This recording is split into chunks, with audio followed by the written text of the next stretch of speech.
Welcome to the next issue podcast. Please enjoy the show. Woo! Here we go. Hello, everyone. Welcome to the Next Issue podcast on our first stream of the new year. I hear it's 2026 and everything is different, but I don't know. I haven't looked outside. Welcome, everyone. I hope you had a good holiday. I hope you had a good new year. It's already summer here in Texas. Yeah, right. We had like one day of cold. It's been crazy. It's been really crazy. Yeah, I yesterday I was thinking about getting lunch, and I was like, oh, I should probably get a hoodie or something. And then I looked at my phone. I was like, oh no, I don't. Yeah, it's 70. It's 70 degrees out. If anything, I'm wearing with your mind. Yeah. It does because the mornings are cold-ish. Colder. Well, and all Christmas long, like all holiday long, because it's Christmas time or whatever. Like my brain is like keeps seeing all these like cozy images of people in sweater, like on TV and stuff like that. And so I'm like, it's cold outside because it's. I mean, and we are still in like the fall, like the winter season, so it still gets dark really early. So everything in my head is registering as it being cold, and then I step outside and it's just like, oh my god, what is going on? Like it's so confusing. And I'm dressed warmly because I'm in my brain is thinking it's cold. Like you know how old people are always cold. Like I guess I'm starting to get to that where I'm just like, oh, it's cold, and I step outside, like it's not cold at all. Yeah, right. Just slow realization, like, oh shit, I'm getting old. I'm gonna be like these guys. Yeah. I'm always cold. What's going on? Why? All right. It's 80 degrees. On our show today, we're going to be going over the results of the survey that I kept pestering everyone to fill in. Thank you to all the people that did fill it in. We had, I was going through the results, and I was like, oh, there's some really interesting things here, but there's also some things that just kind of really align. So we're going to go through all those results in just a second. I do want to ask, over the break, we got 2 new Avengers trailers, kind of. Now, I have a quick theory, and we know they're doing it to try to make sure, until you're 90, you're gonna keep playing. We know they're doing it in part because they want to send people to the theaters to watch Avatar because they're dropping the new trailers are dropping there first for some reason. But they're scheduled to release 4 different trailers now. So far, we've gotten a Steve Rogers trailer and a Thor trailer. And if rumors are to be believed from all the footage of people recording the theater, there's a very interesting trailer that's going to come out next week. What kind of hint can you give us? Because I haven't read anything. Yeah, me either. I did the sound. You guys are. Hold on, let me do it again. Really? Yeah. Oh, Jaws. Nothing. Here, I'll show you my Close Encounters. My Secret Santa. It's not so much it's kind of a clue. That's funny because that was part of one of the Secret Santa gifts. But the other one was these. Interesting. So this is a big clue as to what the next trailer might be. But also, I had never heard of these guys. I've never heard of them either. Who are the Notorious Worst? No, but they're like infinite. Yeah, those are Super 7s. Are those Super 7 things? They're they Super do look 7. like Super 7. Yeah, I knew one of you nerds would know what these are. Those look like poorly manufactured dildos with cake. Hey, maybe they are. My Secret Santa, so there you go. But those are Super 7 does those reaction figures. They're all like the remake of the 1.5 inch whatever figures. Yeah. And then that's their own brand or whatever. Like that's the thing. I didn't know they had their own in-house characters. I thought they only did. Well, I mean, they're kind of in-house because one of them is clearly Magneto and the other one's clearly Colossus. But there's no Saturday morning cartoon to help launch them. That's the speculation. There's no cereal. Yeah, exactly. So, I need marshmallows, damn it. So we should be getting an X-Men trailer next. Whatever that So means. a contemplative Professor X, I'm assuming. I've seen a lot of images of Cyclops in Jim Lee accurate garb. I've seen a lot of, as we're talking about it, I have come across a screenshot of Cyclops. Yeah, which by Marsden, right? Yeah, it's hard to tell because it's like, is this real or is this just another This AI is generated AI? thing? Yeah, Like, exactly. that. What do we should think the fourth one's going to be? Oh man, I'm thinking I would Doomsday. assume Yeah, like sorry, not Yeah. Doom. I'm thinking Doom. like RDJ. So here's my theory because I did reactions for both. Both trailers so far have been 1 minute and 21 seconds long. That tells me 121. So then, I got that beautiful mind. Oh, yeah, look at that. Working. Brilliant. So All right. if you look at the calendar, Yeah. 121 would be when a fifth trailer would drop. So I'm thinking they're gonna drop like an actual trailer on 121 because they've been dropping these on Tuesday. But I think but we have the holiday, so maybe they pushed it over a day or whatever. So Yeah. I'm thinking we're gonna get 2 more smaller trailers of 121, like character-based trailers, like an X-Men and maybe a Doctor Doom one, or maybe somebody else, like another hero. And then the next trailer, which would be like a full-on trailer, would be like a Doom, Doctor Doom thing or something. So we'll see. Kevin Feige, hire this man. Come on. Yes. Hey, I mean, Hire Saul will just be the collective. hey, because we do have to vote down some bad ideas. the think tank. I mean, look, I'm just saying if they're just going to bring back people who've left the franchise, is the next one Black Widow? Oh God, I hope not. I know, me too. Story-wise, they could bring her back, but it could only work in one way, and I think it would. I mean, you could do an alternate version of her, but I really would, if they ever brought her back, to just be something that talked to Clint and talk to Yelena, and that would be it. Like, it would have to tie to those characters and be done. Like, I don't think they could bring her back, but at least have the character back in like a flashback or something. Yeah. Mm-hmm. Oh, that'd be interesting. I think. Well, I mean, Scarlett Johansson's gonna be busy. Yeah, in Batman apparently. So she's got some franchises. Like, maybe more Jurassic Park. Here's my hot take. Everyone is very excited about these Doomsday trailers. I am here for that fucking Wonder Man trailer because I am so sold on that show right now. Yeah. I am so freaking. That was a great trailer. It was so good. Which my one complaint, because they put, I don't know the name of the music that they had on that, it took down my video very quickly. Wow. So I had to mess around with it. It's only because I think it's because it's that specific song that they're using. Isn't that just generic tinkly? No, I think art house film trailer music. No, it's not. It's like a famous song. Like, is it? All right. I don't know enough about. Obviously, didn't. I recognize it, but I don't. We will address some comments on the chat in 1 second.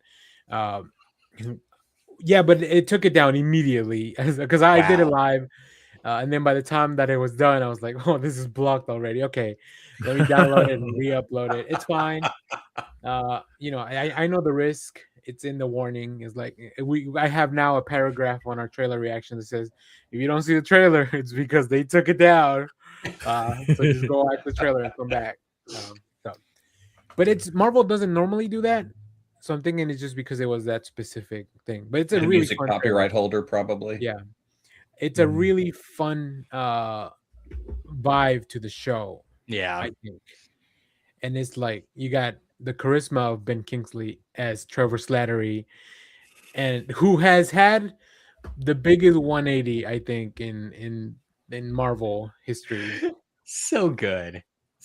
I mean, thank God for Shang-Chi, like saving and reviving that character. So. Yeah, that might be in the minority. I thought the twist was fun, but I also know I didn't mind it, honestly. Yeah. I mean, I feel like everyone was super hyped to get like a canonical MCU Mandarin. I like that twist. I thought it was a good rug pull. So And then of course we have the charisma of Yahya Abdul-Mateen, who is his third superhero that he's playing. Right, he was Dr. Manhattan in the HBO Watchmen. That's where I've seen him before. Yeah. Well, and he was also Black Manta in Aquaman. So I you haven't didn't see it. You haven't seen it. You haven't seen either Aquaman. Oh shit! His Black Manta is the best part of Aquaman. Oh really? All right. We got a few comments here in the chat. Do you play Roblox? We do not. I don't think so. No. Also, yeah, he's such a great actor. He sure is. So okay, but yeah. Any other thoughts on the trailers? Because Marvel, they're trying to get us hyped up. They need to release that Spider-Man trailer that's been leaked, so I can watch it.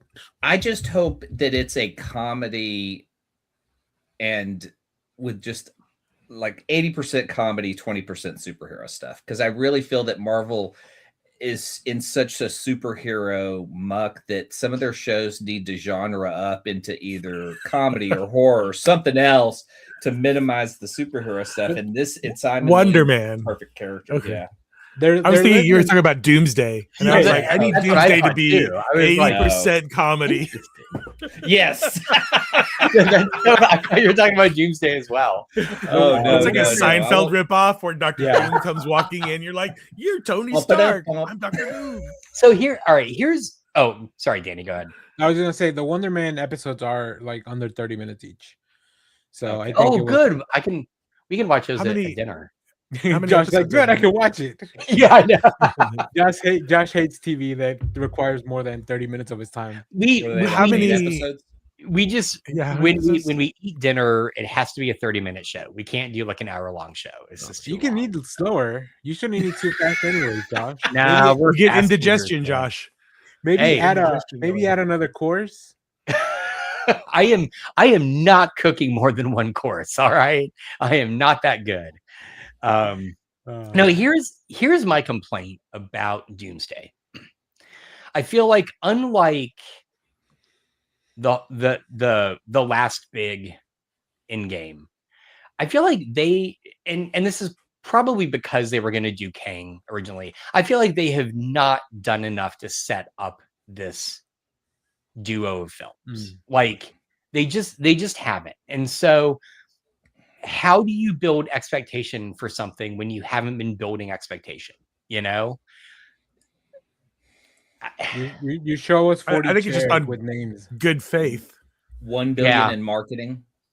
Yeah, I'm sure it hasn't even started, but we go into it looking this far, but like imagine the Doomsday stuff we're going to see that's just going to start flooding once we get closer. I mean, we're a year away.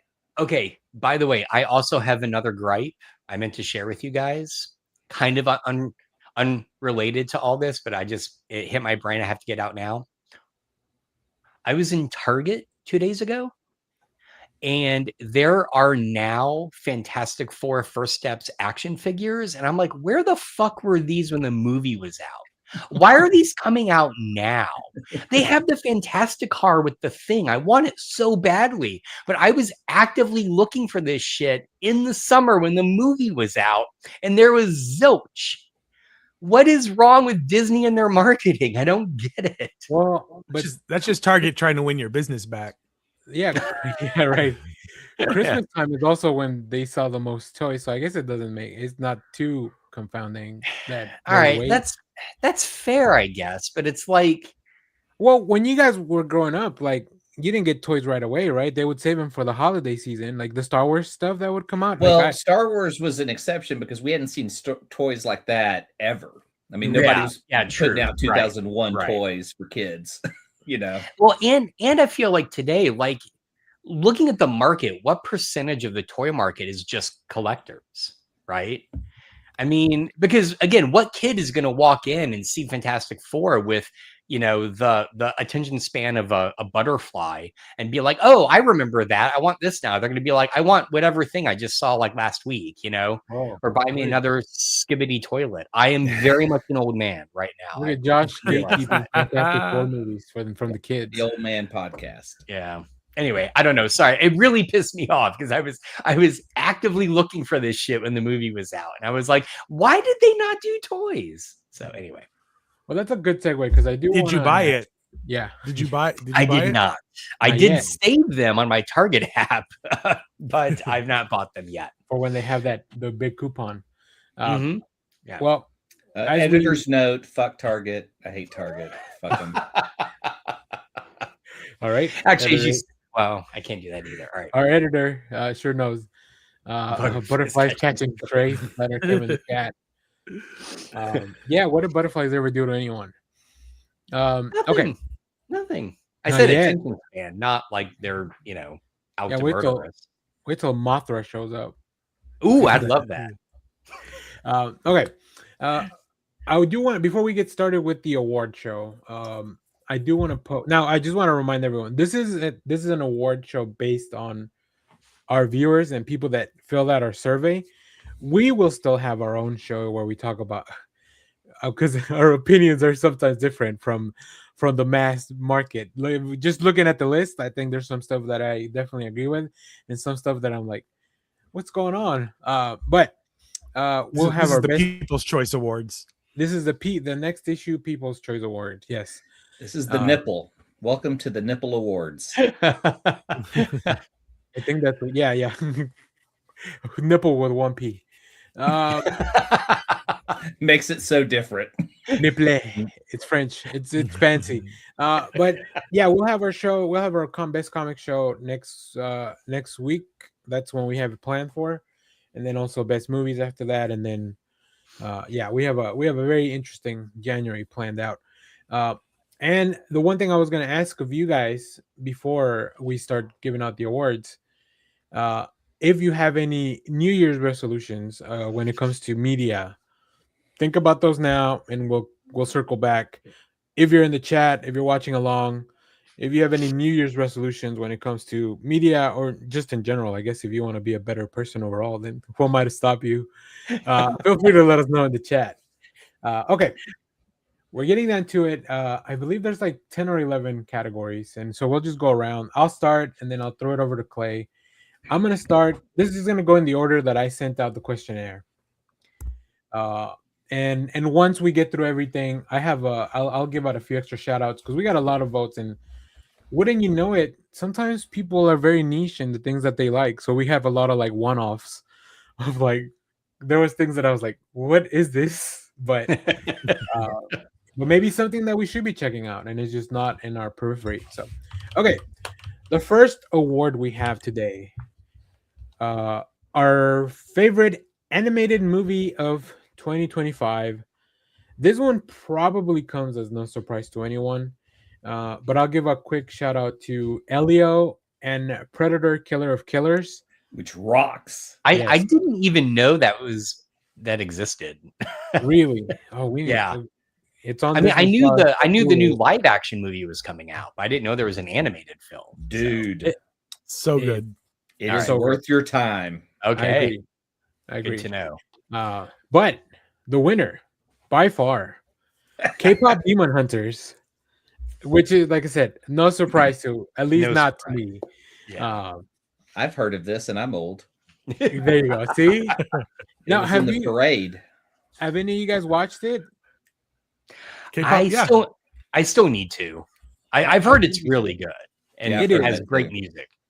It's very, very good. It is. It's the same thing as Predator, but with music.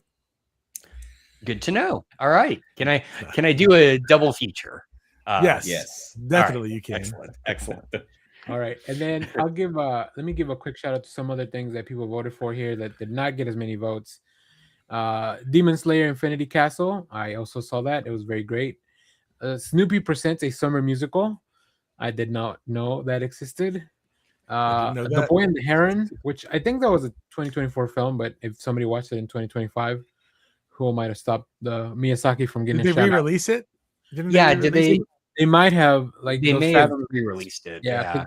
Oh, to be fair, there's like a Studio Ghibli fest at the theater. I think every year now, Yeah. where they just put in a bunch of Studio Ghibli films. So, okay. Clay, I'm gonna throw it over to you for our next category. Yeah, I'm excited for this because it's your favorite overall movie of 2025. And last night I got to see one of these that I hadn't seen yet. Oh, But I will start at the bottom with one of my favorites because I love Thunderbolts. Thunderbolts is just top tier superhero stuff. And I could just go on and on about this movie. But I can't believe Mission Impossible: The Final Reckoning got as many votes. That's the other number 2 movie. Yeah. And I'm like, really? That's the best? Like, did you not see anything? We got a lot of dads in the survey. And then the other tied for second place is Superman, which I believe is the best film of the year. That's my opinion. But the number 1 film I saw last night was Sinners. Oh, finally got the Look Blu-ray. at that physical copy. This is Clay's copy. I will pop it in the mail soon. Oh, okay. Oh, that's right. You bought a second one. I got 2. Yes, Sinners. I mean, yeah, Sinners. So what hit number 3? Because we had 3 tied for second place. What else was voted on? All the other ones were just kind of one-offs. So here, let me give a shout out to those. We had Warfare. I think that's the movie with what's his name? He played Adam. Will Poulter. Yeah, Will Poulter. Thank you. Oh, right. Okay. Yeah, it's Warlock and Human Torch. Yes, exactly. Yes. Also, Megan 2. Somebody put on there. Shout out. Megan 2 as the best film. Hey, listen. I'm not here to yuck anyone's yum. They responded to our survey. We have The Naked Gun. Oh, nice. Yeah, that's a good movie. Yeah, worthwhile. That's on my short list, I think, for stuff. Well, we'll talk more about The Naked. I mean, we already did a full show on The Naked Gun. Yeah. Last year. So if you want to check it out, Guillermo del Toro's Frankenstein. Which still need to see that. Yeah, as well. Yeah, you should do a double feature of K-pop. Get Netflix for like a month and do a double feature of K-pop Demon Hunters and Guillermo del Toro's Frankenstein, and you'll be covered pretty much. Clay's face. Just to get Netflix. Yeah. We were going to get it for December just to watch Stranger Things. There's been so much backlash about how bad it is. We've kind of put it off because, even though it has a ton of other stuff we kind of curious about, like I've just been turned off of Netflix a lot lately. Get it just because you know what you should do is get a friend to add you on a month for like what they're. Because you can add a remote location, I guess, or That's something. Right. Yeah. Oh, really? They finally started to give in. Yeah. We also have Weapons on the list. That's pretty good. Good. One Battle After Another, which I did finally real see. fucking good. We'll talk about that. I've heard that's really good. I need to It is so goddamn good. Life of Chuck, so Suck It variety. Very good. And then Sentimental Value, Hamnet. I haven't seen either of those. And Begonia, which I have seen. It is on Peacock, and you should check it is? Yes, I'm going to watch it tonight. Oh, man. I need it. All right. I need to make sure. Clay's list might change after that. So, but yeah, those are all the... And we'll go into 2025 movies overall. So, but I think that was good. Now, Josh, you want to give us the next category? Yeah, we're going around in circles. So. All right. So what is your favorite live action movie of 2025? Tied for number 2 was Warfare and Superman. Number 1 was Sinners. And I got to say, I kind of agree with this list. I love Superman. Just rewatched it like a week ago. But man, Sinners is just top tier. It is so good. It's so well made. It's an original idea, which I thought we were completely out of. So did I. But Ryan Coogler's like, no, we still got something in the jar. Yeah. A lot of the movies that I mentioned already are also in here, but also Predator Badlands. It's a quick shout out to that. Uh, Wake Up Dead Man, a Knives Out mystery. I just watched that. That may be my favorite Knives Out movie. I'm wondering how much of that is recency bias because I also really enjoyed it. But I'm like, is it my favorite? I don't know. I mean, I definitely liked it more than Glass Onion. Okay. Yeah. Yeah, I also don't want to take 9 hours to watch them all again to decide. It was my only complaint is it was really long. Really long. So cool. All right. Jeff, do you want to hit us with the next category? What is your favorite overall TV show for 2025? We've got a few second place winners. Starting off with The Pit. That is, of course, with Noah Wiley, a remake of Dale Keown's comic book where he's a monster, right? Right. Right. Who knew that was going to become a TV show? I did not know. Well done. Season 2 dropped later on this month. Wheel of Time season 3, which I know nothing about, also came in second place, and Canceled Stranger Things. Canceled too. Oh, was it soon. canceled? Oh man. Yeah, stuck at Prime Video.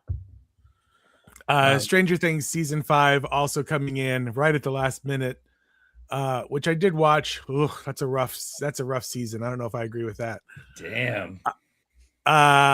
Overall favorite TV show of 2025, Andor season 2. Woo! Andor what? This will come back when we get to resolutions. I hope so. Or you're off the show. Let me shout out a few more TV shows, and then we can if you guys have any thoughts. Tulsa King is on the list. All right. Severance, which I've yet to watch. Same. I will watch that when it's done. I'll just watch the whole thing all at once. I don't want to wait 3 years. You're missing the experience. There's no experience anymore with these shows. They just drop whenever. Dude, there's a difference between binging and consuming. There's a difference. If you watched it once a week, you would get to at least sit in the story for a while. I will say this though. Yeah, I will say this. Like, it is probably better to maybe let the first few seasons go and then start parsing out like yourself. Like, if you have like the wherewithal to be like, now I'm going to watch once a week, because there's so long in between seasons. There's no seasons. That's the problem. Is that there are no seasons. Years. So you don't know when Severance is coming back, you know? Oh, I see. And so it would be easier to just be like, once we get to the last season, now I'm going to watch all of them. And then I can just start watching along with the last, catch up to the last season. Then I start watching along with. That's exactly my plan, because I heard the next one is the last season. So as long as that remains the same on the lead up to it, because they'll announce it. I mean, marketing is going to market. They'll announce it with plenty of time, and then I'll watch these episodes. I have a lot of playlists of things saved of like people talking about Severance, like breakdowns and stuff. So then I'll do that. And I'll just watch it, but you're right. I'm not gonna binge it. I think that would be, I might destroy my brain.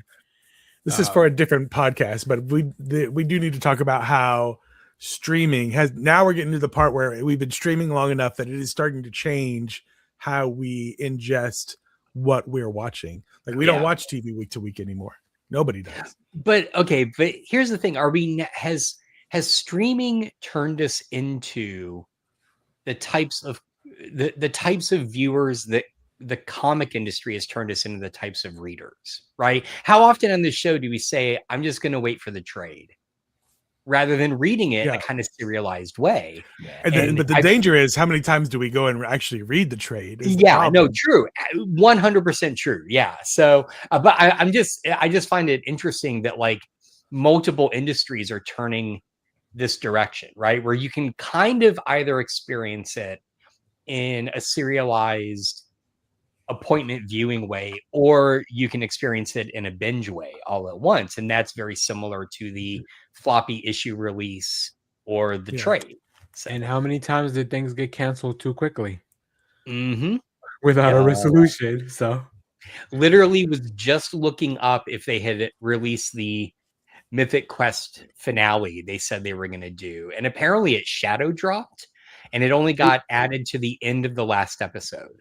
They did, and they just changed like a few of the last scenes instead of the. I guess so I'll need to go back and watch it now. You actually now have to dig through the internet to find the original episode so you can compare it. Because I watched the original episode, and then I watched the re-release, and I was like, I've already seen a lot of this. I saw 90%. I saw like 50% of this already.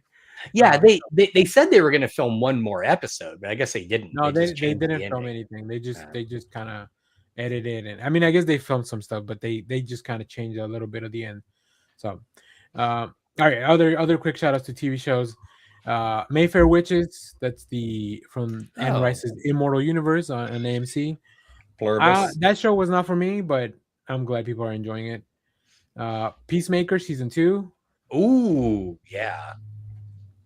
Something called Smiling Friends. I think it's on Adult Swim. It's on Adult Swim, but it's in the 3rd season.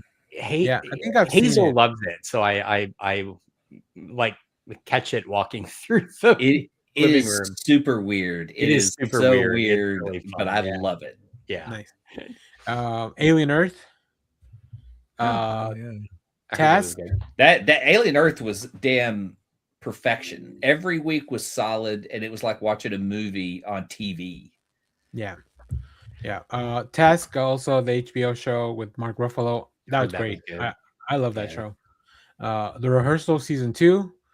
Personally, I'm not a fan of those shows because of the cringe factor. I can't do it. You can't deal with the cringe? Why? I can't do it. Those two guys that have really good shows on HBO now, I can't deal with. What's his name? From John the Chair Mulaney. Company. The Chair Company guy, right? The Chair Company guy, Tim Robinson, and the Rehearsal guy. I can't do it. Nathan Fielder. Not for me. I tried though. I did watch Friendship last year. I give it a good old shot. So good. A good old shot. What else we have here? The Studio.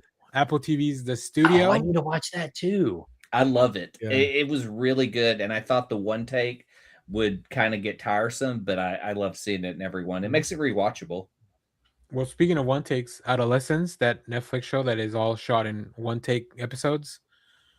Really? Yeah, exactly. That's how much TV there is. There's stuff on the list that I'm like, what the hell is this? Yeah.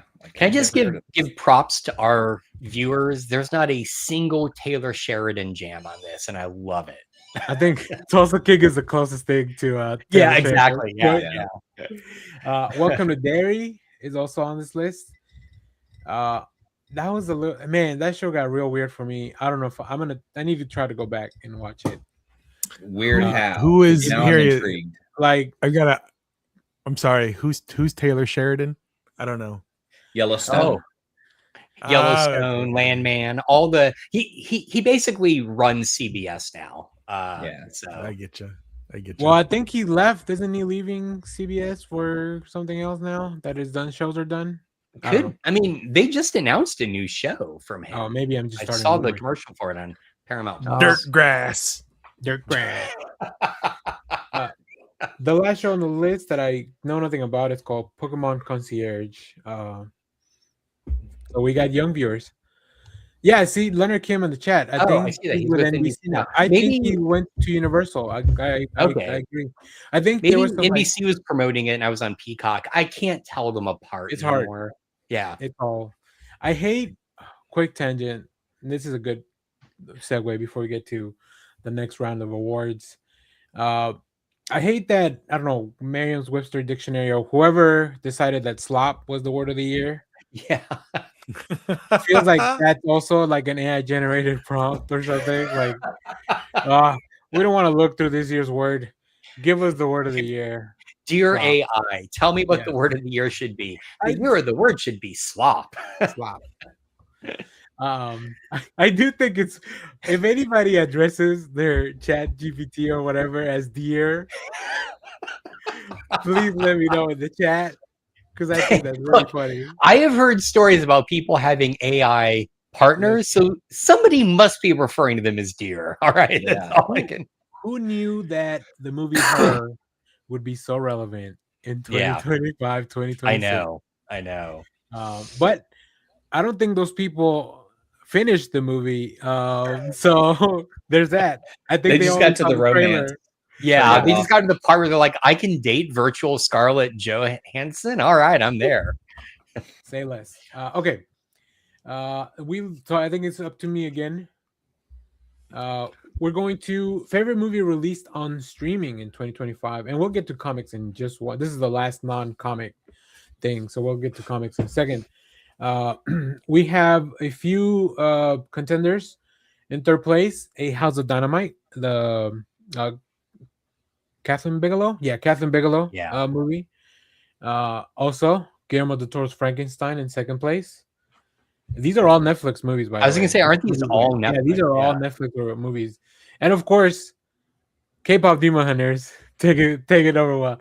K-pop Demon Hunters sweeping the Nipple Awards.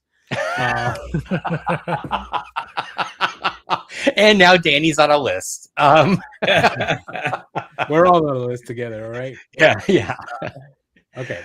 And then let me give a few quick shout outs and then we'll move on to comics. Although I don't think the only other one, there's a few more. Left-Handed Girl, which I've never heard of. I haven't either. Me either. I wonder what it's about. A right-handed girl. It's very confusing. And then Jim from The Office's Fountain of Youth on Apple TV Plus. Wow. I had totally forgot that existed. Yeah. Did anyone see it? It did not look great. I watched it. That's unfortunately for Apple TV, it's one of those background movies. Yeah.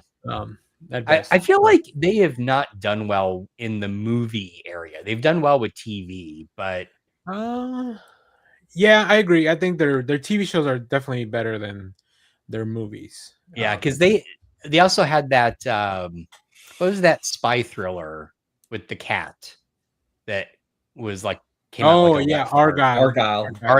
Yeah. Well, but even that one, like the movies like that still made it to theater because I watched that at the theaters. F1 was a big hit. It made all the money.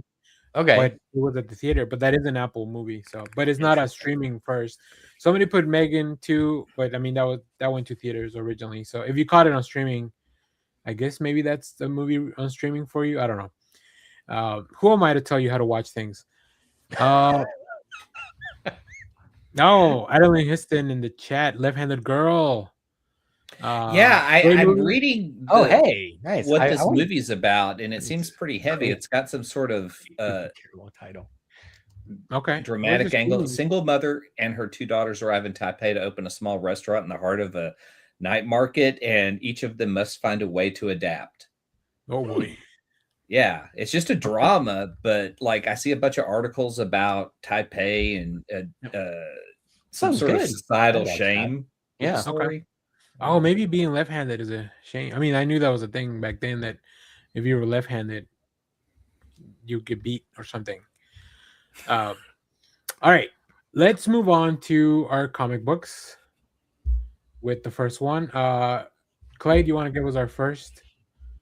Yeah, I actually got a chance to read Ultimate Spider-Man, so I'm happy that it's there because it was a really good read.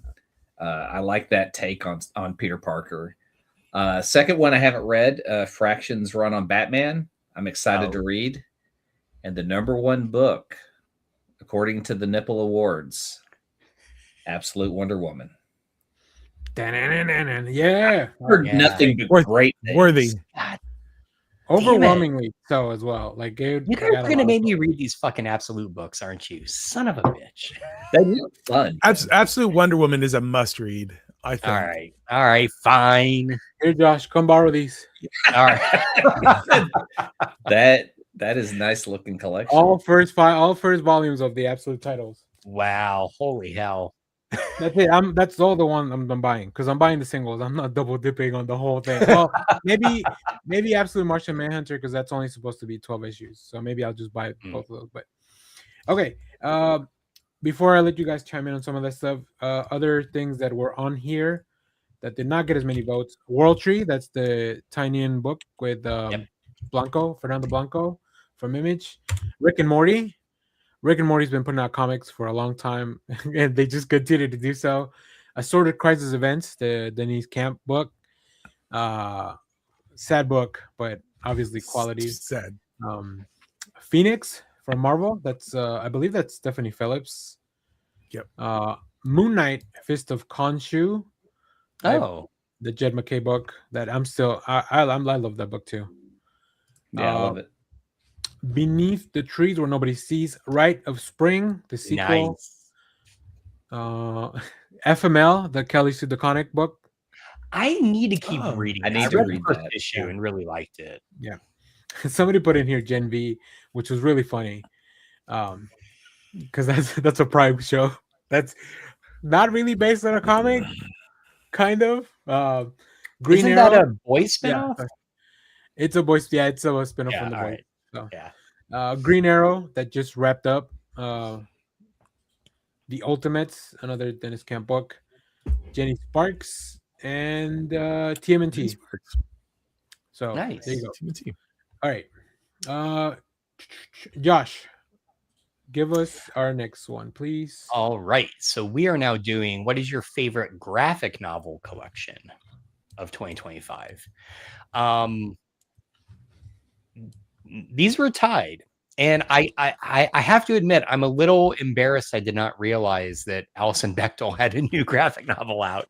But for the tie, it is Spent by Alison Bechdel and Drome. I've never heard of either of these. I feel really out of touch. Well, here's Drome. If you want to take a look. Oh, that's beautiful. By Jesse Lonergan. Cool. Nice. It's pretty incredible. Like here, let me show. I'll just show you one page of the interior. Oh man! All right, I want to read this. It's worth you guys looking for it. It's probably you might be able to check it out at the library too already if you're looking for a way to read more comics on a budget. Because I always send our listeners to go check out Hoopla, go check out your library. Yeah. This morning I already woke up and I borrowed a book from the library because I was looking for something. So who's the publisher of Drome? Drome is Macmillan, I think. I want to say it's a fancy looking book. It is, yeah, it is. It is very nice. And I read this book in 23rd Street and First Second. Oh, there's a lot of, at the beginning of movies where there's a lot of production companies. All the credits. Yeah, right. Yeah, there's a lot of little there's a lot of things here. But it's 23rd Street and First Second. Okay, cool. I got to talk to Jesse Lonergan, who's the author of this, in the I Read Comic Book podcast that I was on. I was guesting that week, and we got to talk to Jesse, so I got to read the book in advance. And I was like, I need to find the physical of this book because it's not the same, and it really reads very well physically. So nice, highly recommend it. Okay, let me throw you out a few more things that people voted for. Yeah, I was gonna ask. World Tree as well. I guess the whatever volume came out this year or last year. Money Shot, that's the adult comedy book from Vault. We got that. That is a fun read. It is fun. Yeah. Something's Killing the Children. A different fun kind of read. Kill All Immortals. That's a Dark Horse book from Zach Kaplan. And Saga Volume 12. Ooh, nice. Which I need to catch up on. I'm behind on my Saga reads.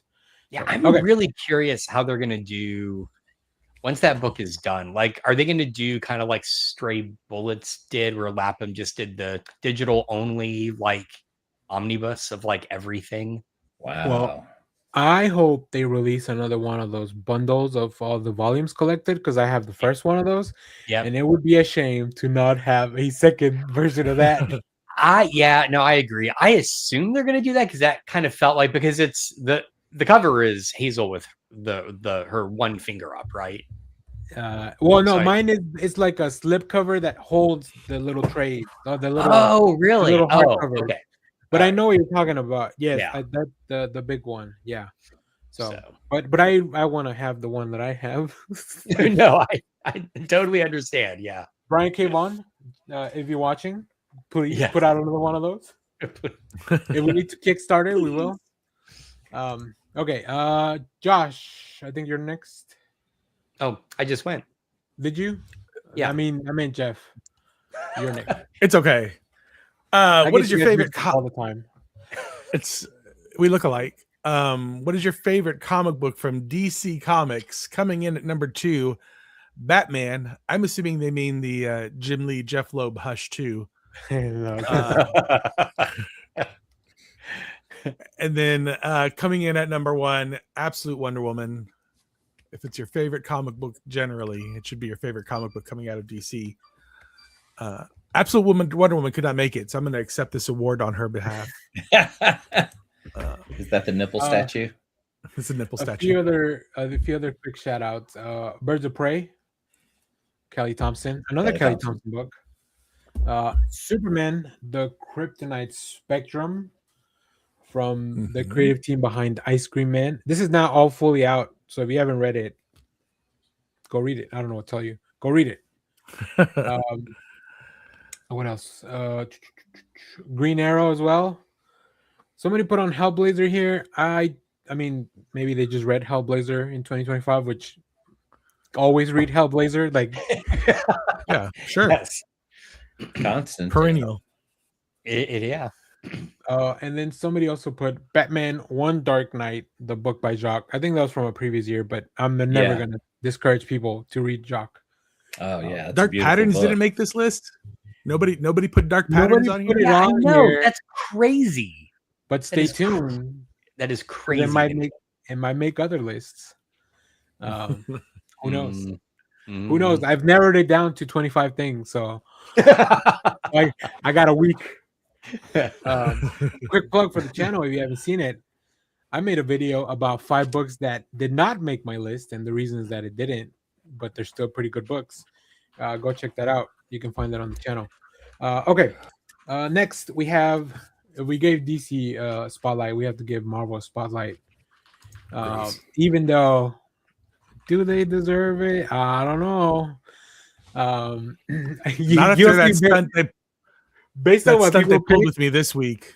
Yeah, based on what people pick, you'll see that there's a very niche part of Marvel that I think is doing very well. But first, at number 2, we have Fantastic Four, the Ryan North run. I think we would all agree with that sentiment that it's a very good book. What issues were specific to 2025? Because I did read like 5 volumes, and they rebooted, so maybe like all the way leading up to 30, and then like 1 through 4. Okay. Yeah. So it's fucking Marvel rebooting. I know. Can be scooting if you're not rebooting. All right. But then tied for first, we have the Ultimates, which is not the first book from the line, but the main book, I guess, from the Ultimate line, but also Ultimate Spider-Man. So as you can see, the Ultimate Universe is a fan favorite. So I'm so glad they're finally ending it. Holding that rickety old boat afloat. Classic Marvel. Well, this is more Hickman, isn't it? Like, wasn't Hickman insistent that he get to wrap up this one? Yeah, I don't remember exactly what he said on his interview, but he said the plan was 2 years, and then from there, like, what he was kind of hands off about that, which kind of makes sense if you look at the premise of the Ultimates, right? The Maker's trapped in the city for 2 years, and then after that, now we have that Ultimate Endgame. Stay tuned. I may have gotten too many blind bags, and we'll open them on a video. But if you guys watch the videos, then I can get my money back. So watch the videos. And then I can open more blind bags and maybe give away some of the ones that I get duplicates. Because if you haven't seen online, another quick tangent, people, including myself, are opening cover A, the regular cover, as part of the blind bags. That happened to me. I picked up one blind bag, cover A, and one blind bag, and the one blind bag I picked up was cover A. And I did it on a video, like I did it on a TikTok video where I opened it up and like said publicly, you know what? Last blind bag of the year. My first and only blind bag of the year. I'm not doing it again. I am not gambling again. That's stupid. What? Yeah. That is bullshit. I'm sorry. If you're Marvel, if you're gonna do blind bags, you don't put the main cover in the fucking blind bag. I mean, that's just blind bag 101. Yeah. At least they're only $5. The same price. At least they're only. Well, that's the regular price of their books almost. Oh no, actually, most of their books are $5 already anyway. So yeah. So the only reason I bought a blind bag was because I got to my comic shop late. I was gonna go pick up the new Scarlet Witch #1 reboot, but they had already sold out. And so I was like, well, I can't go home with like that purchase thing in my brain was like, you got to buy something else now. So I might as well pick up a blind bag. Let's just give it a shot. It'll be a new and one extra cover that you get, and it was the exact same damn cover. It's like, are you kidding? Well, now you have one to play with and one to hold. One to play with. One to burn in effigy. Like Clay's just waiting for half price to stock up on those covers of Ultimate Endgame. I'll pick them up for like $1 a piece and just open them all on air and watch 100% of them be in default covers. And there are people on TikTok and other social media streams who are just flipping out because they're getting cover A as well. And I always see that one commenter in the comments who's like, well, that's with gambling, like you got to gamble. They let you know that it's one of those that they let you know. And I'm like, well, I'm letting them know that I'm not buying any more blind bags. That the grift is up. Unlike buying a scratch off, you at least get a comic to keep, I guess. So one that I already own. It's just we should do a big old meetup where we all trade our duplicates of Ultimate Endgame. Stay tuned for the big meetup of 2026. Okay. Also, the thinking about blind, I know I'm completely derailing, but like I feel like the blind bag is like the Schrodinger's cat of like all kinds, like there's all kinds of complications of it, because is it down the road, are they going to be worth more unopened, and why? Because you don't know what's in there. Yeah, you'd have to. It's a hot mess. It's a hot mess. It's the thrill of the unknown. There is an ounce of collectability to it, but like all bags that I've seen in the past, a lot of them bleed through to the covers and pretty much ruin the books. So keeping a book in a blind bag for a long time probably is not the best idea. Oh, yeah. They do have they did put, because of that, I think, Clay, because of that same point, they do have like this paper cover around them to protect them from the bag, and also so you can't see what's in there, I guess, through the light or whatever. So at least, I mean, they address one issue. So they put a whole bunch of A covers in those damn blind bags. Will we get a slabbed blind bag? I'm gonna say yes. I guarantee you somebody's already sent it out, like to and I guarantee that company is like, oh, of course they're paying us. We'll slab this and grade this. How do you grade a bag? Come on. This is 9.0. You're asking a professor. Let me tell you how. No, I'm kidding. Okay, a few more shout outs to other Marvel books. And in the chat, 2 quick comments. Surprised no one voted for Justice League Unlimited on the DC list. Interesting. Yes, y'all talked me up on that. I'm wanting to pick up that book just because of the talk about it. And then they voted for Green Arrow, which is a fantastic book. Okay, but more Marvel books. Exceptional X-Men, which I believe that's the Gail Simone one. I believe that is the Gail Simone. I thought Gail Simone was just the default. It's Eve Ewing. Oh, Eve Ewing. This is the Kitty Pryde book. Yes. You're right. Mm-hmm. Which was also really good. Which one is Gail doing? It. What's that? Gail is doing Uncanny. Oh, she's doing Uncanny. Okay. I was reading both, but Marvel made me stop because they're like, "Oh, we're gonna pause all the books real quick and then give you." I watched that video. Thanks, John. We also have somebody voted for Spider-Man. I'm guessing that's the regular Spider-Man. Spudman. Predator kills the Marvel Universe, which was a really fun event. Yeah. Uncanny X-Men. Here's the Gail Simone book. Ultimate Black Panther and Moon Knight, and somebody realized they did not read a single Marvel comic this year. Perfect. You know, I was one of the channels I watch on YouTube is like movie critiques and film theory and stuff. And one of the channels actually talked about one of the comics that came out this year because they were talking about the Alien franchise and why they don't let franchises die. And he said, but one of the best takes on it, other than this show, has been this comic, Aliens versus Avengers. Where it's like an older Avengers team facing off, and said like he hadn't seen a take like this because normally it's just a slugfest, but this was a Hickman story. So it's not the Hickman and it's not Ribic, like the team from Secret Wars again. So like that book was gonna be at worst good. Yeah. So, at worst is just gonna be pretty. Yeah, at worst it's just gonna be cool looking. Yeah, there's some really fun stuff. If you haven't read that one, you don't even, as long as you know who kind of the Avengers are and who kind of the aliens are, you're good. Yeah. And Mr. Sinister. And it's completely like separated from everything else. So okay. Clay, do you want to give us the next one? Yes. What is your favorite comic book from an indie publisher this year? Number 3, Spent by Alison Bechdel, which I read. I love this book and I recommend it. I need to get it. It just really is good. It's nice to see a comic that's like biographical about a time period where you can go back and look at your behavior, because it was just an interesting read of her going back through like COVID and different things and kind of judging herself in a way. Interesting. All right. Yeah. Number 2, The Seasons by Rick. Is that that is Rick Remender. Rick Remender, yeah.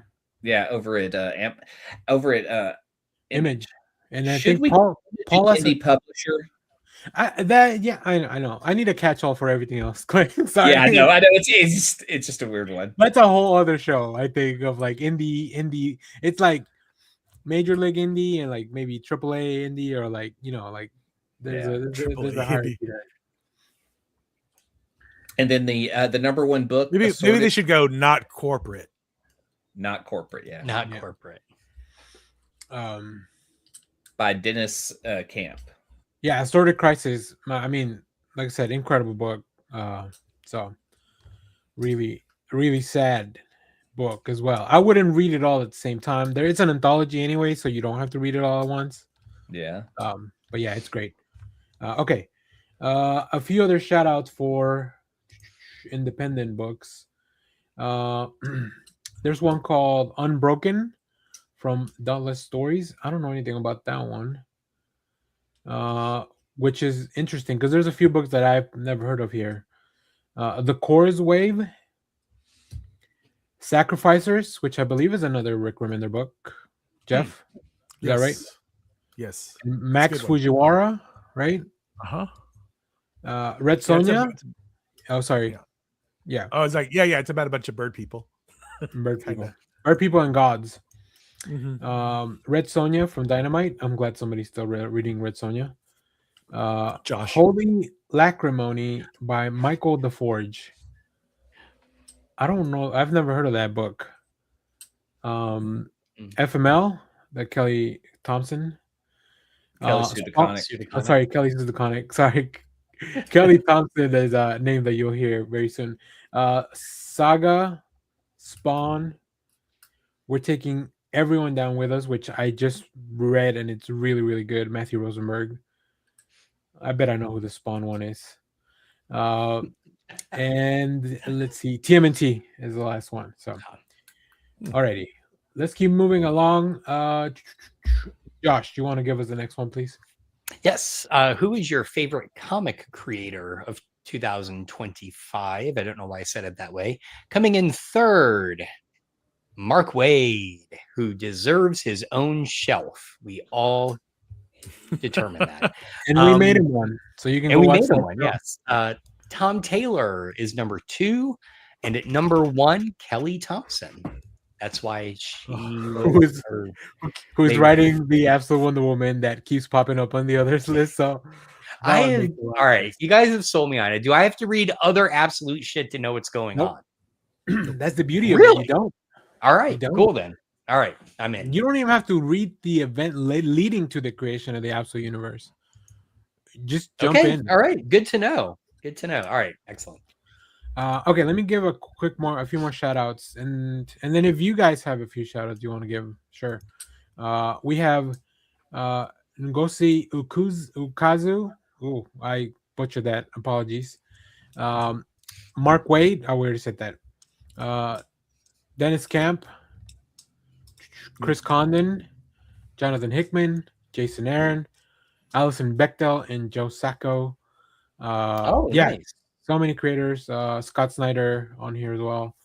Yeah, I mean, there's a plethora of creators that we could do a whole year of shows and just focus on one creator that is really good, and we would probably get through the full year and then have a new batch of creators that fuel the next thing. So let us know if you want us to do more creator shows like the Mark Wade thing. Let us know. I think that was really fun.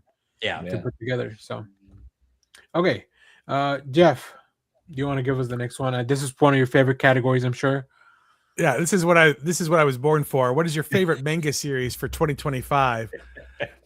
Coming in at number 3 is Hirayasumi by Kigo Shinzu, which is a charming little story about a boy in a boat and his favorite octopus who has 15 eyes. Wait, coming in. Hold on, time out. Did you know that, or did you look it up? Or No, did you make it up? I made it up on the top of my head. It sounded real convincing. It did. I was like, I'm on board. Why am I not reading that manga? Yeah. I was waiting for you to call me out, but yeah, no, that's what it's about.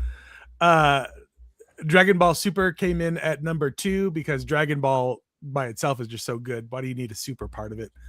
And then number 1, Chainsaw Man, because we love cutting down trees. And it looks painful. Chainsaw Man I am familiar with, and that looks painful. Like having chainsaws coming out of your body. Isn't that about Elon Musk? Am I wrong about this? Okay.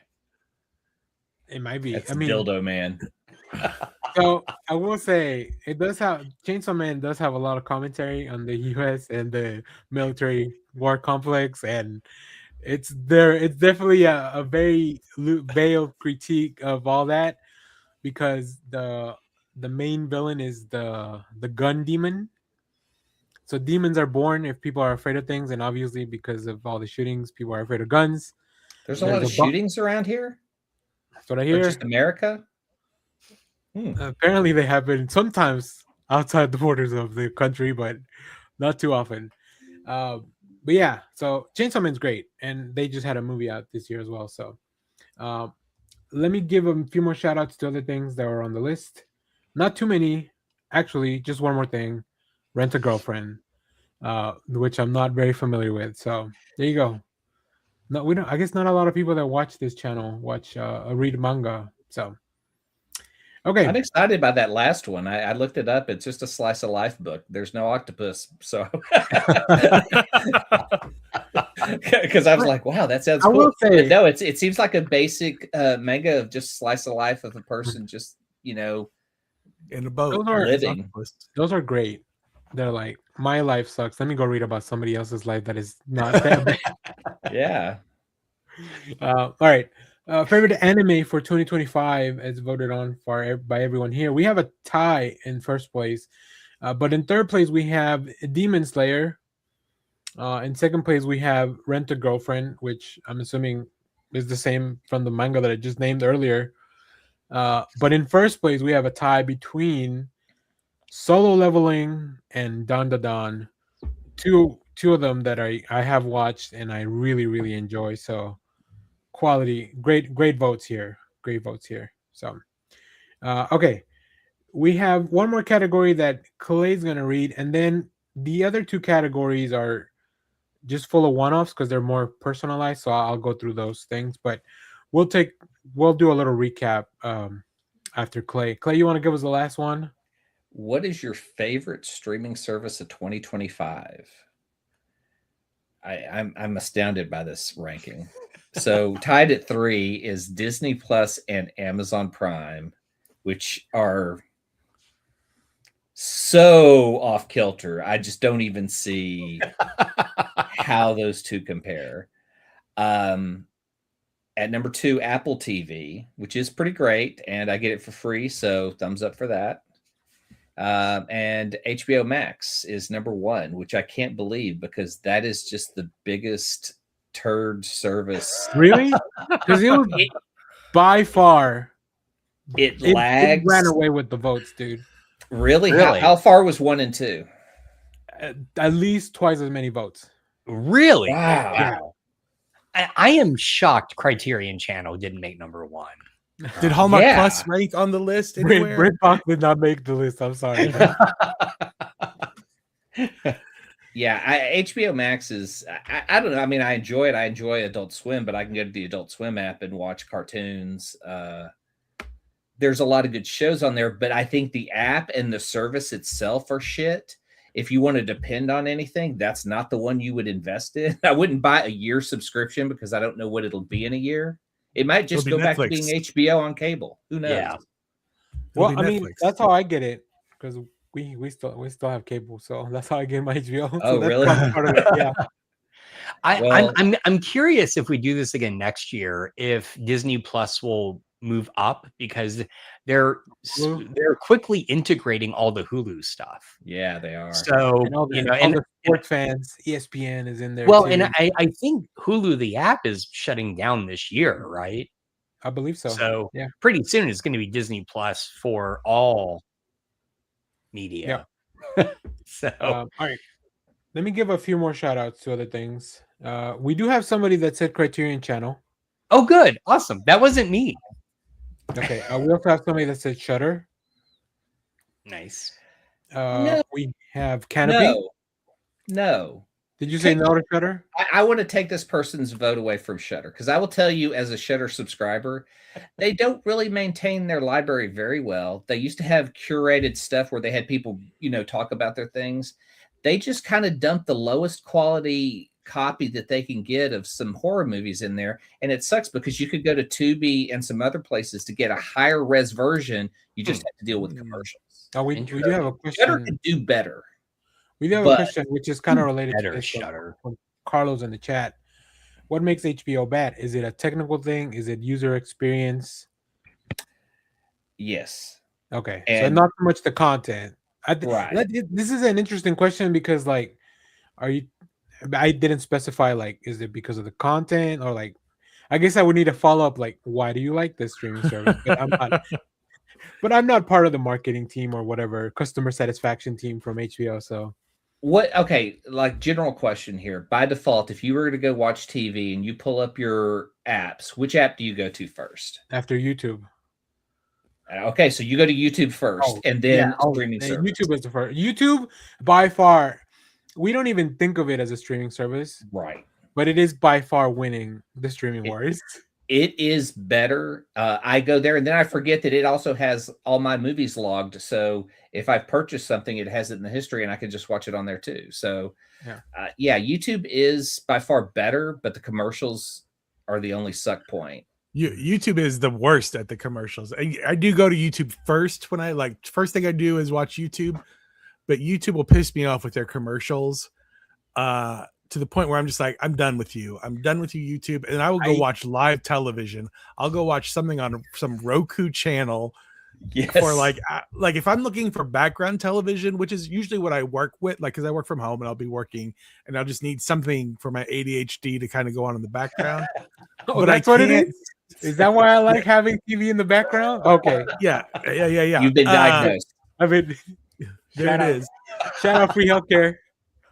But I cannot handle YouTube's constant we're breaking for commercials, but I'm in charge of when the commercial ends Yeah. And I feel, and it's just like, but and then they're showing like weird like UHF commercials about silver, and like it's just like the worst commercials that you can show me. They're not even real commercials. So I'm done with it. And they're always like 4 hours of commercials in between like whatever just junk I'm trying to watch. I'd rather watch like old episodes of Magnum PI on some random whatever. So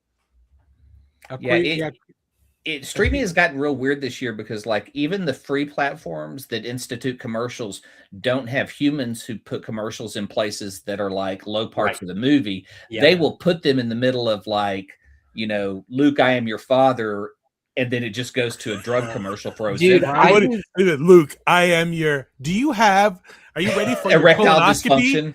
Yeah. Are you investing in silver? No, I 100% agree. I like fast stations because, again, you can sometimes get a lot of content that's hard to find, and they'll throw it in there. But I was watching Kentucky Fried Movie last night, and it would literally be in the middle of a joke, it would cut to commercial. And I'm like, come on.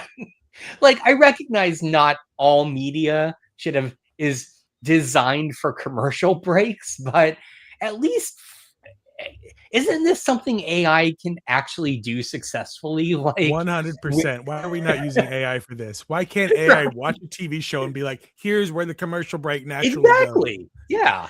It would still pick the worst place. Yeah, it's still because AI is like a 5-year-old. We need to address Carlos. Yeah, a few comments. YouTube premiere. I want to read these comments, so let me go through these comments and then we can keep going with this. Idling Hudson, they voted for HBO Max. Their UI doesn't matter as much. The reason they didn't want Netflix is because they cancel shows too easily. Oh yeah. And then my buddy Carlos, YouTube is GOAT and YouTube Premiere is the answer.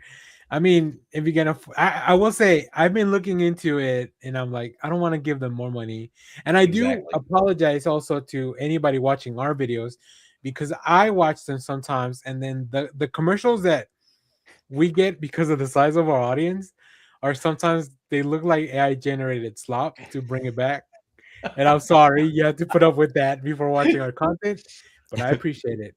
But I need to know. So if I will never pay for a commercialless YouTube unless I know that my money is going to the individual creators of YouTube channels that I'm watching, which I do not think was going to happen. So I will tell you it does. Part of it does because the breakout for revenue is broken out by YouTube ads and premium YouTube ads. So if somebody doesn't, they do. Yeah, so I don't know what the percent. It's probably not a high enough percentage that would satisfy you, Jeff. It's not like Humble Bundle where you can adjust how much Spotify percentages. Yeah. But I think Mubi is the only place you can go where the creators get more money than they do here. It's part of the RPM of the video. But I don't. I guess to answer your question, Jeff, it does go, but I don't think it's enough of an amount from where you're coming from to be like. It's not like a Patreon where you're like, I know exactly this much is going to them or something like that. So Jeff, I would rather do that. Yeah. I agree philosophically with you 100%, but I can tell you from personal experience, the reason I pay for YouTube Premiere or Premium is because my family came to me and said, for God's sakes, we've got to get rid of commercials on YouTube. And I'm like, fine. Yes, Papa, please. All I want for Christmas is to skip the ads. Please, sir, may not have commercials. For me, it's I don't want to watch the Ozempic again. YouTube, because we're all older than YouTube is, and we saw the genesis of its being cat videos to look at my food to like what it is now. I can't have them annoy me into paying for it, No, I get like that. it's and I feel like that's what they're doing now. Like they're just like, we are going to flood you with commercials, and I do think that it's not going to happen with this administration, but in the future, hopefully they will be, like, because they have all these rules for commercials on television, but people don't watch television anymore, and I think they need to start implementing. And California just did the volume rule for streaming because they were like streaming commercials are like so much louder. Okay. Yeah. Yeah, Okay. so that's a state rule, but they need to start enacting some of these rules nationally. Like the same thing that they did for as growing up as kids when we had to have those bumpers for our cartoons. They were like, hey, now you're watching a commercial. Yeah. And this is the TV show. This is the commercial. We need that for now. Hey, you're watching a podcast with an idiot. And we just want you to be aware of that kind of thing. Like that's right now. Like right now. Yeah. Okay. Well, to quote Eminem, so the FCC won't let me be, so let me be me and let me see. They try to shut me down on MTV, but it feels so empty without me. Yeah, the internet is like the Wild West. It really is. The FCC should only be regulating the airwaves in terms of the signal and not what's being broadcast. That is what the FCC was set up for. Yeah. They should also regulate angels and airwaves, I think. But outside of that, okay. With that failed joke, let's move on. I asked a couple more questions that have a bunch of one-offs, and then we'll kind of wrap up. So, a piece of media that, and if you guys want to answer this, because this is not a thing that we'll probably cover, a piece of media you experienced that touched. Oh, damn it! What did I write? Hold on. It really that touched you this year, like something that really got to you. A few things here, and they don't have to be from 2025. Life of Chuck, Superman, Thunderbolts, Hamnet, probably the saddest movie of 2025, from what I hear. Sorry Baby, Assorted Crisis, Train Dreams. Somebody put on here Le Dialogue des Carmelites, which is a French opera. So we have some, dude, the intersection of people responding to the survey. Yeah, I love it. I love it. Great. Little Dieter Needs to Fly, After Sun, FML, a movie from 1987 called Maurice. Somebody put The Naked Gun, which I love that. They just personally, I love that. And somebody else also answered Elden Ring. And also that made me very happy. So yeah, that's awesome. I mean, French opera and Happy Gilmore 2. That's right. Aren't they the same thing? Well, yesterday, what do you guys think? Letterboxd gave me that little rap, like whatever summary thing they have, and then the first movie that I watched in the year was Sonic 3, and the last one was Die My Love, the Jennifer Lawrence, Robert Pattinson movie about postpartum depression. And Who wanted that? I shared that. Hey, listen, I shared, and I really enjoyed. I thought the movie was actually pretty good. So I shared that picture, and I put inside of me there are two wolves. So I love that there's like this. We're not just put into little boxes anymore. We can really there's a whole spectrum of things that we can enjoy. Superman was something that really, I mean, I cried at 3 different places when I watched that movie at 3 different times. So I swear Superman was like just the best experience. I got to watch it at home. Like what was cool was when I saw it hit HBO, I got really high, sat down, watched Superman. It felt like a warm hug. Yeah. It felt so good to just watch that movie. I loved it. It could have been the heated blanket as well. Nope. I felt the love. I felt the hope of Superman coming through. Do you guys have anything like that? I mean, this is probably only particular to me, but this year I read the name of this band is REM, and I'm a huge REM fan, and it was just a really wonderful. I hadn't read anything. I've read, this is like maybe the 4th book about REM I've read, but it's the first one I've read since they broke up. And it was just a really nice kind of like capstone on their career. So highly recommend it if you're an REM fan. It's a great book. I wish you made you think about how you stand in the place where you live. Yeah. Now face north. So yeah. Is everybody hurt? Everybody does hurt. Sometimes. My religion. Did you know I missed out being in that video? What? They filmed it in San Antonio. They shut down I-10, and I was living there at the time, already a big REM fan, and they were just asking people just drive out if you want to be in the video, and you can be an extra. And I didn't do it. I really should have. I know. I'm so What? pissed about this. Yeah. As big of a fan as you are, I know. So That's how I ended up in a music video. there you go. All right, Jeff, did you have anything? John Cena's last match really touched me. No, I can't really think of anything. I'm sure they are. Superman was pretty. I got a little choked up in Superman. I got a little choked up in Thunderbolts. I'm sure there's other things. Yeah.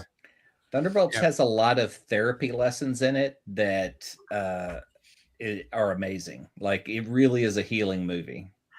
The main lesson is just talk to each other. Right. Yeah. Fighting doesn't solve everything. Now go watch Doomsday. Yeah. For the last time you'll ever see the X-Men. Yeah, right. We can only keep bringing them back so many times, guys. All right, we're gonna have to all till they're 80. Collectively. I mean, Until they're 80. Hey, I feel like Hugh Jackman's looking good for. He's got to be what? I do feel like I don't know Hugh Jackman at all, but I do kind of want to watch the movie that he just released about the Neil Diamond. Oh, the Neil Diamond. Neil Diamond. Yeah. Sorry. Yeah. I like that. All those, Bruce Springsteen got a movie, Bob Dylan got a movie. Now Neil Diamond gets a movie. But he's not. All right, I was confused about it too. He's not playing Neil Diamond. Right. He's playing people that do covers. Yeah. Which I'm like, if you're gonna watch that, go watch Saving Silverman. Yeah, Saving Silverman's great. It's great. Yeah, I love that movie. So I just have to point out, I had not opened mine yet. I just opened my Letterboxd Wrapped. This is fucking insane. Are you ready? My first movie of 2025 was Plastic Galaxy, the documentary about Star Wars toys. And my last movie, which I wrapped up, no, I guess that's right. I wrapped it up New Year's Eve, the original Planet of the Apes. So that is my arc of the year. It's only exists in the 1970s. Yeah, there's one very dedicated wolf. Yeah, exactly. It's only one wolf, but man, does he know does he know what he's about?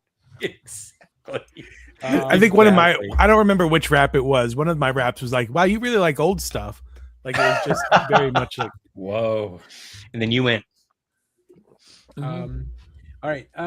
We have also. I asked for favorite books, which would have been a perfect segue if I had asked Jeff first and then Josh about the piece of media.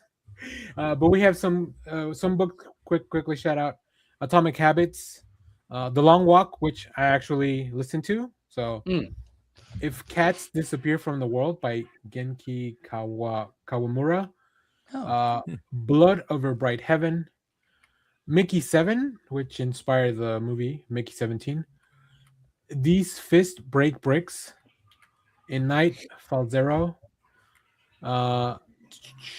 Jonathan Strange and Mr. Norrell by Susanna Clark. That's a great book. I love that book. Turning Point 1997-2008 by Hayao Miyazaki. Welcome to Dorley Hall by Alison Greaves. The Women by Kristen Hanna. Mia Zapata and the Gits, King of Sorrow. And One Day Everyone Will Have Been Against This by Omar El Akkad. It's a nonfiction, and grief is the thing with feathers. I don't know if that's the full title of the book or if they were trying to give me more information about it, but I also read some books, so that was cool. I'm actually reading one right now. I'm about to finish a novella for the Hedge Knight, the first book of the year, the first book in the trilogy of the Hedge Knight, because we're getting it. We're getting another hit HBO show and Night of the Seven Kingdoms. Another hit HBO show. HBO rarely misses, dude. I'm just. They are squeezing R.R. Martin Oh, dude, for squeeze it all day. everything. Squeeze all the George R. R. Martin that's complete. Just because the novellas are done. Yeah, those novellas are done. They can't. I mean, Yeah, they're true. gonna have to try really hard to fumble the hits, man. Well, hey, don't make this a test, all right? Yeah. Well, stay tuned because I'm working on a now. Once I finish the book, I'm gonna work on a video of like 5 things that I want them to get right. So stay tuned.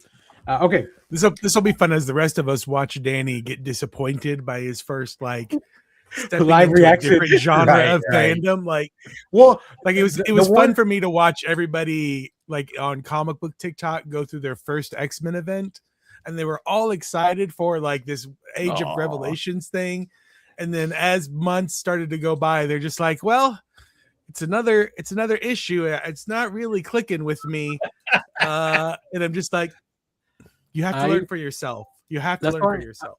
I'm really nervous about Project Hail Mary, but I'm also very optimistic about it because I do love that book. So I may experience my first hurt. Can I shout out a couple books real quick Yeah, go for it. that I read? I read Beverly Gage's G-Man. It's a biography of J. Edgar Hoover. It was great, but it was also weirdly timely, which you wouldn't expect. But there was a lot of shit in that book that we're seeing right now. Let me just tell you. Is that about the vacuum guy? Yes, exactly. Yeah. Okay. Yep. I also read, and this had been on my reading list for years, Crazy. I promise I don't only read biographies, but this was a biography of George Harriman, who created Crazy Cat and Ignatz Mouse. That was fantastic. And I'll just say that's it. And if you want to leave Goodreads and switch over to Storygraph, right now is the perfect time to do it. It is. Yeah. I love Storygraph. That's actually where I'm getting this list from. Sometimes they don't have all the comics yet, so I'm gonna have to you can add them manually. And you can add them manually, yeah. That's the only issue, but You can do singles and trades. Yep. Storygraph is great. Highly recommend. Excellent data. Pay for it. Support them. It's not super expensive. Yep. And it's not Amazon. Yeah, exactly. Okay, and then the last thing before we get to our resolutions for the year and wrap up the show, I asked if you had a message for I guess things that you would like us to cover more. A lot of people didn't really have. Do you dare venture into sports? If it's not wrestling, I don't know that we're covering it. I think nothing. Jeff and I could do an Ocho that would be really Obscure great. sports. Can you guys cover that? Obscure You know sports. that thing where they dress up in night like armor and they like Armor just kinda, MMA. Yeah. No, Yeah, but it's yeah. like a group of people. At The same team time. events? Yeah. Yeah, know those what are it's called. fun. Look into that one. Also, I like card jujitsu. Card jujitsu like is insane to me. But I also know like it- the ones where it's like the grocery store, like they just try to push the grocery store into the cart. Like Germany has Yes. a lot of those kind of weird things. Oh, I've seen that. Yeah. Yeah. That's yeah. yeah, Is Carlos saying in the Magic chat. the Gathering a sport? Because I could talk about that. Oh, I mean, the way the money moves around in that game. Yeah, no shit. Yeah. I mean, I could talk about 90s NBA. That's about where I Nice of you. start and Same. end. When it Carlos mattered. talking about World Cup coverage. Yeah. I don't know. FIFA's just giving out dumb awards, so I don't know how much I want to talk about them. Okay. Other things. Somebody said Miracle Marvel Man. That would be- Ooh, I would talk about that. that would be good. That's something I've actually read. And then how to get into Big Two comics in 2026. Do we want to get into Big Two comics That's a in good. 2026? I think that'd be a really good That'd discussion. be a good show.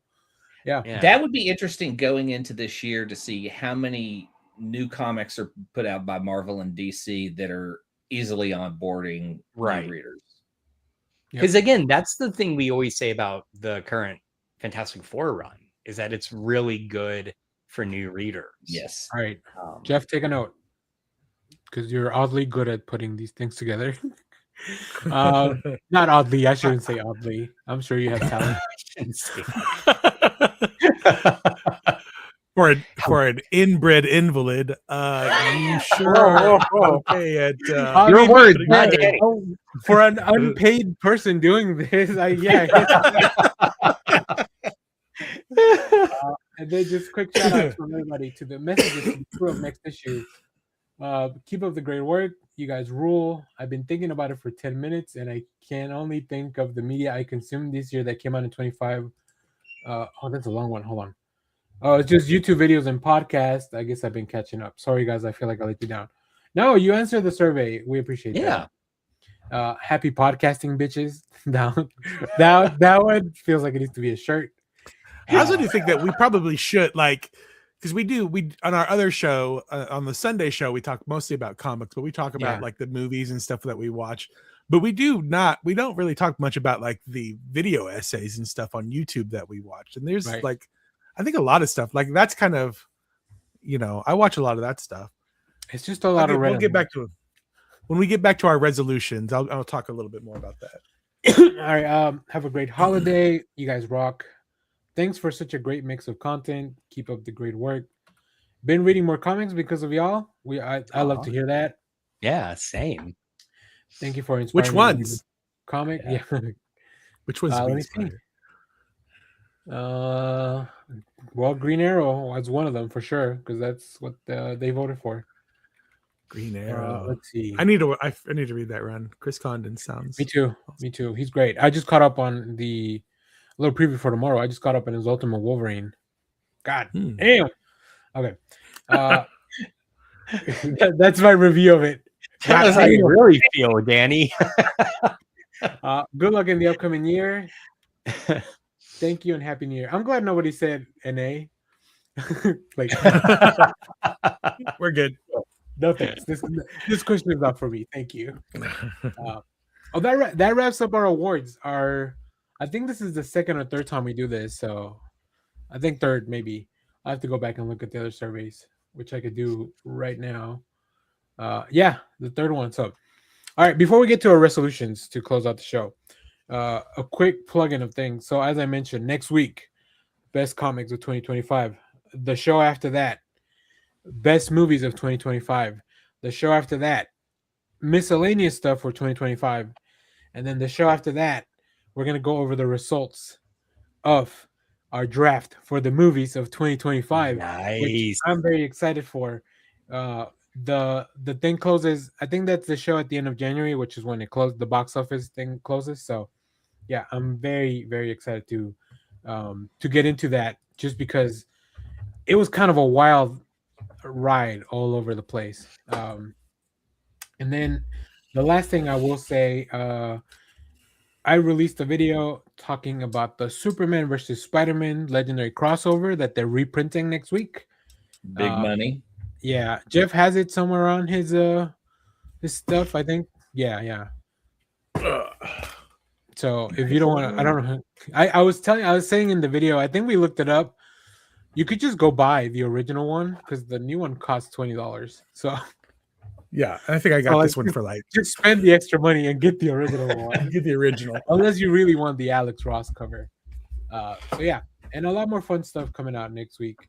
No blind bags on that. Blind bags on no, not blind bag. An $80 blind bag. Because that's a Treasury edition size, so it's a giant blind bag. So okay, do you guys have your resolutions to close out the show? Anything you want to do in this year? I mean, does that go ahead, Josh? I know you're ready. I got two. One's kind of already going though. So I started playing Avowed, which is the new game from Obsidian set in their Pillars of Eternity world. And I started it when it first came out, kind of hit a point where I couldn't get past stuff and just kind of bounced off it. Just got back into it over the holidays and I'm completely obsessed. So one resolution is I want to play through that, finish it. The other one is I want to watch Andor. I haven't seen season 1 or 2. I hear nothing but rave reviews. And so I need to just go watch Andor. I'm excited for this. Yeah. Here's what you do, Josh. You watch Andor season 1. You take a break to cry, let it all out. No, I'm just kidding. No, and then you watch season 2, and then you cap it off with Rogue One. Okay, that's what I was going to roll into Rogue One. If I needed to watch Rogue One first. No. Because I've seen Rogue One. I've seen it twice. I guess you can. You can, but if you want to watch it on the timeline, because we all watched Rogue One first because they came out first. Yeah, So right. you could, but yeah, watch Rogue Okay, One. And if you haven't, because I don't know if we'll talk about TV shows, if you didn't watch Skeleton Crew, just throw it on. It's really Oh, good. I didn't. All right, that's It's good to like know. Hey, the Goonies in Star Wars, and I've never seen the Goonies, but that's what people said, and I was like, all right, that's how I'll sell the show. wait! You can't just drop that in the middle of a I sentence. feel like that's been said before. So instead of Chunk, we got Jude Law. No, instead of Chunk, you got the little elephant, the little boy that everyone loved, and I would give my life for as well. I didn't see it, so You should. It's only 8 episodes. It's really fun. Like it I've heard it's fun. Yeah, definitely aimed at a I'll check younger it out. audience. So like, but yeah, there's a space werewolf in the show. I don't know what to tell you. Hey, I don't know how else to All sell right. this show. you sold me at the phrase space werewolf. All right, I don't need any other information. Werewolf. I or gotta go to mid- the dentist. Yeah. Okay. Does anybody else have anything before I jump in? I'm gonna watch less YouTube for real. Less YouTube. I YouTube is it's on as a background noise right now, but like it's Is it our going. channel? It is not, because that would be too distracting. Yeah, less YouTube. I'm gonna go back to watching YouTube the way it was intended, to learn how to open drawers that are stuck shut, and learn about random history of cars and stuff like that. But like how to all- tie a tie, that kind of thing. how Yeah. to tie a tie. Yeah, I'm gonna go Uh-huh. back to using YouTube for what it was intended for. Nice. Clay, did you have anything? Anything you want to do? Not really. More physical media, pirate more movies, and I don't Carlos know, in the I'm gonna go chat. to the theater. Yeah. You what? Laughing at Carlos's Carlos in comment. the chat. I'm gonna watch more YouTube to balance it out. Yeah, but I gotta go. I gotta run to the dentist, guys. All right. Take See care. ya. Take care, Clay. Thank you. Okay. And then for me, there's a few things. The first thing, I am going to finally get into. My cousin got me this, the Brandon Sanderson's Mistborn trilogy Oh yeah, for nice. Christmas. So I'm gonna get into these books as soon as I finish the Hedge Knight. That'll be my next thing. And the Hedge Knight, it's like a 3. The first book is only like 3 hours of the audio, so I should be done with that pretty soon. So yeah, more books. Also, more comic books and graphic novels that come from like other publishers that are not like comic books for sure. Like First Second and Fantagraphics and Abrams, and I read a few things, and you'll hear when we get to our show. But I also want to try to keep track better of what I'm reading. I think it helps a lot that I'm putting all our videos on League of Comics, but I'm gonna try to use that more. I'm looking into their paid option too, because I think it'd be nice to support them, just because I use it all. Like outside of YouTube, it's probably one of the apps I use the most on my phone. So maybe look into their premium feature. That's a good one. Is I'd like to be more intentional with where I'm spending my money. Yeah, that's good. Yeah. I need to get back into the League site. The thing is, I hate their mobile app. It doesn't feel like it's designed for mobile. I only use their web app. Okay, on my phone. right. I don't I don't mind. That's totally all right. No. But the mobile app is mainly on terrible. my iPad, or I just do it on the desktop. Yeah, I'm sorry, their mobile app sucks. Yeah, it does. Their actual app sucks. Their web app it's pretty much like just a mobile version of their website. Right. Yeah. I will give it, speaking of spending money intentionally, I will give a shout out to the Global Comics service. I've really enjoyed using them. I just kind of did it on a trial run, but every month they give me a free code to share with someone to use for like a week of the service. So if you guys are interested, I can share a code with you. I've been sharing them with Clay as well. Nice. And it's good. It's sort of like a combination of like a digital storefront for comics and like a Netflix style subscription service. So yeah. Also want to there's a lot of manga and webtoons that I want to check out. So hopefully I can do that as well. But we'll see. I'm being more intentional with the comics that I actually read. So maybe that'll free up some time for me to do other stuff like that. So, okay. Well, great. There's our awards. Thank you to everybody that submitted their. It's gonna feel weird not to encourage people to fill out a survey now at the end of the videos. So maybe I'll just make another survey for fun. Do it. Do it. Do it. Who doesn't love data collection? Cool. Well, a lot of exciting stuff coming in 2026. I mean, there's a big journey to this Avenger Doomsday, and we'll be talking about it as things happen. But we have so much stuff to cover, so very excited for that. Very excited for all the books that have been announced, and maybe talk to more creators in the future. So yeah, stay tuned for all that. All right. Anything else before we get out of here? Big shout out to everybody that watched us in the chat. Oscar Chapman, Mint Me, Darlin Navalis, Adeline Houston, Leonard Kim, Carlos. That's everybody. So yeah, thanks for watching. We do have a Patreon if you also want to, throw some money our way. It helps us put out some of these. Running a channel is not easy. So yeah, anything else? As you can see behind me, there's a lot of construction still happening.